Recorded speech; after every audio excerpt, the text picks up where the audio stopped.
August 4, 1964. The USS Maddox reports being under attack in the Gulf of Tonkin. Torpedoes in the water. Enemy vessels closing in. Except none of it was real. This phantom attack would trigger a war that cost America $2 billion every single month, claimed 58,000 American lives, and fundamentally reshaped the U.S. economy for decades to come. Welcome to Financial Mysteries, where today we're uncovering how a naval incident that never happened became one of the most expensive lies in American history. If you're fascinated by the financial forces that shape our world, you're in the right place. Hit subscribe because we're diving deep into the money trail behind this historical turning point. Let's set the scene. It's the summer of 1964. The Cold War is at its peak, and Vietnam is heating up. President Lyndon B. Johnson is facing re-election, positioning himself as the peace candidate against Barry Goldwater. On August 2nd, the USS Maddox, a destroyer conducting intelligence operations in the Gulf of Tonkin, engages with North Vietnamese torpedo boats. This first attack actually happened. Minor damage, no casualties. But 2 days later, on August 4th, the Maddox and another destroyer, the USS Turner Joy, report a second attack. Frantic radio communications, radar contacts, evasive maneuvers, combat stations. Here's where our financial mystery begins.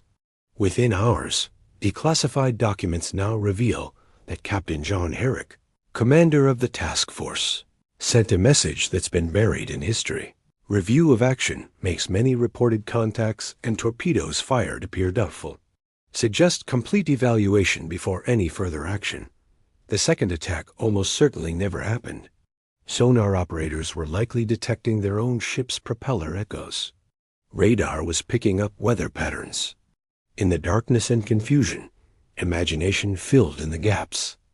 Now here's where the money story explodes. Despite Captain Herrick's doubts, President Johnson went on national television that same night, August 4th, announcing retaliatory strikes against North Vietnam. 3 days later, Congress passed the Gulf of Tonkin resolution with only 2 dissenting votes. This single piece of legislation gave the president unprecedented authority to take all necessary measures to prevent further aggression. Let's talk numbers. In 1964, before the incident, U.S. defense spending in Vietnam was running at approximately $500 million annually. That's about $4.9 billion in today's dollars.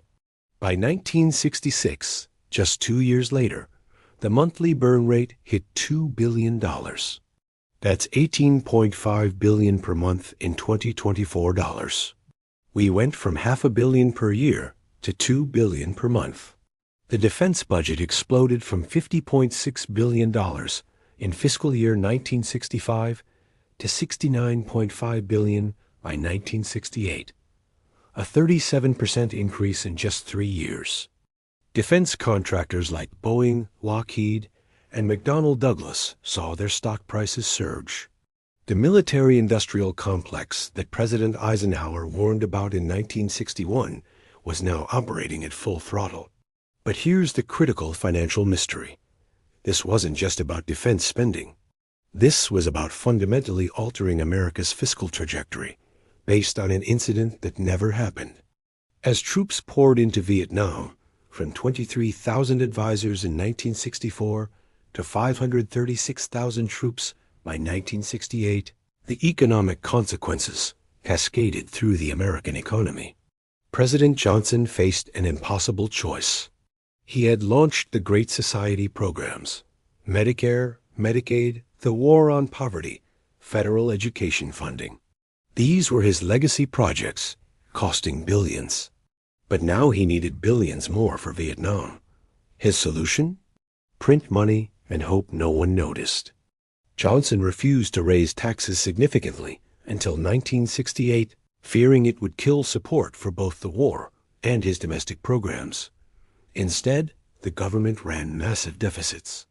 The inflation rate, which had been stable at around 1% in 1964, began climbing.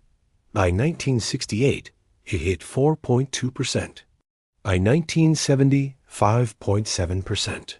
This might not sound dramatic, but for an economy accustomed to price stability, it was shocking. The Federal Reserve was caught in a trap. Raise interest rates to fight inflation, and you risk recession. Keep rates low, and inflation accelerates. They chose the middle path and got the worst of both worlds. Here's a specific example of the financial impact. In 1965, you could buy a new Ford Mustang for $2,368.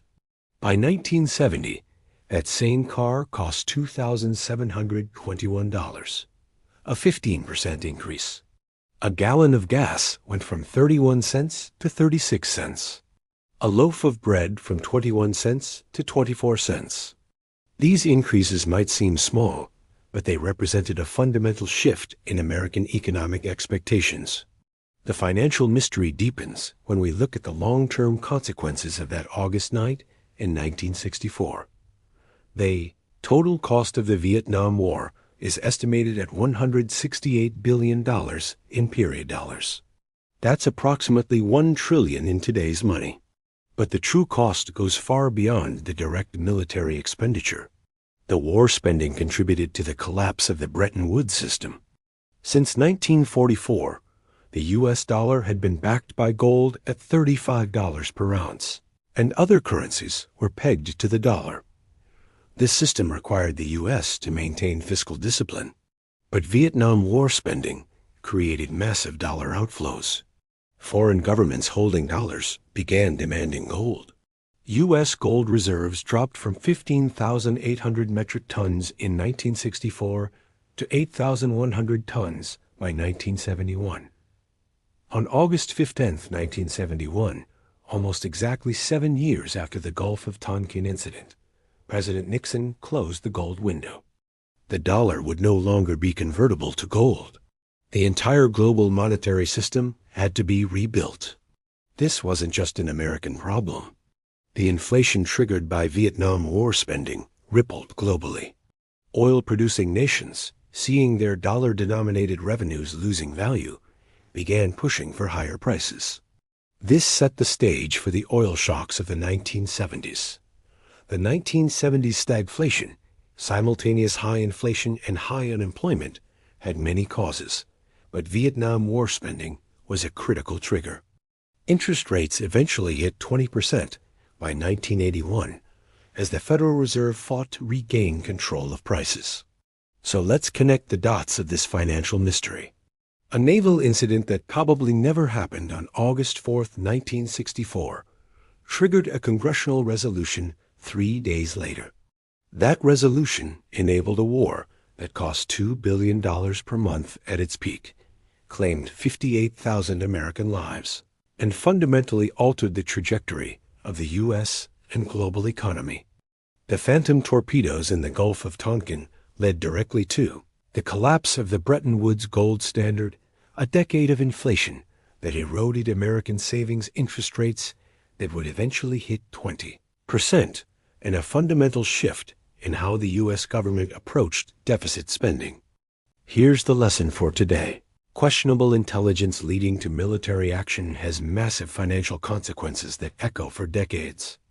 The decision-makers in August 1964 weren't thinking about gold reserves or inflation rates. They were thinking about geopolitics and re-election. But financial markets don't care about intentions. They care about fiscal reality. And the fiscal reality of Vietnam changed America forever.